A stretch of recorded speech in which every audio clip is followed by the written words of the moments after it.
अस्सलाम वालेकुम दोस्तों रंधावा व्लॉग में खुश आमदीद। हाँ जी, उम्मीद करते तमाम दोस्त ठीक ठाक होणगे ते वीडियो शुरू तो एंड तक वेख्या करो। तो जोड़े बंदे साडे चैनल ते नवें साडे चैनल नूं सबसक्राइब कर लो। हाँ जी, ट्रैक्टर फीएट 640 ते पिछे नवाज़ वालियां दी आ चापर ते तूड़ी डई बनाउण ते ट्रैक्टर की तुहानूं कारकरदगी विखालदे आ। फिर वीडियो वेख के दस्सिओ कारकरदगी कैसी आ। ते तकरीबन हुण आखिरी दिन जा रहे ने चापर दे भी। साढ़े यारकां ना कुछ गंदम की कटाई थोड़ी जी लेट हो गई सी बारिशों की वजह तो। खैर अल्लाह पाक दा लख लख शुक्र रहा वा भी बारिश लेट होने की वजह तो जिहड़ा गंदम का झाड़ आ ना बहुत अच्छा रहा वा। तो चलो जी करते स्टार्ट वीडियो। पहले तुहानूं ट्रैक्टर की वीडियो विखालदे मुकम्मल, फिर इसकी कारकरदगी की वीडियो विखालदे हैं।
फीएट 640 2010 मॉडल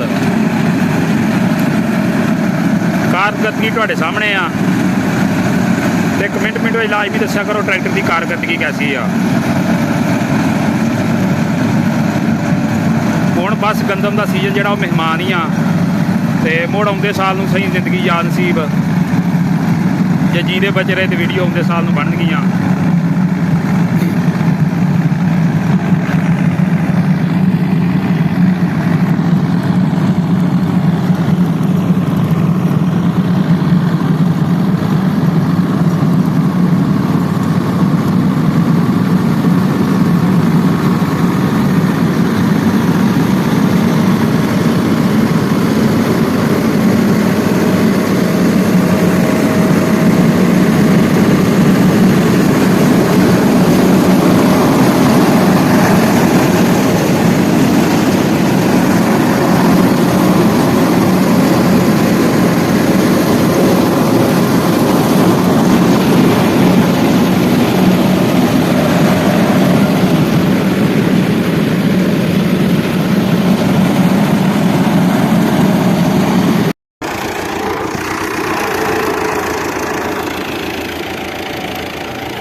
ਤੂੜੀ ਹੈ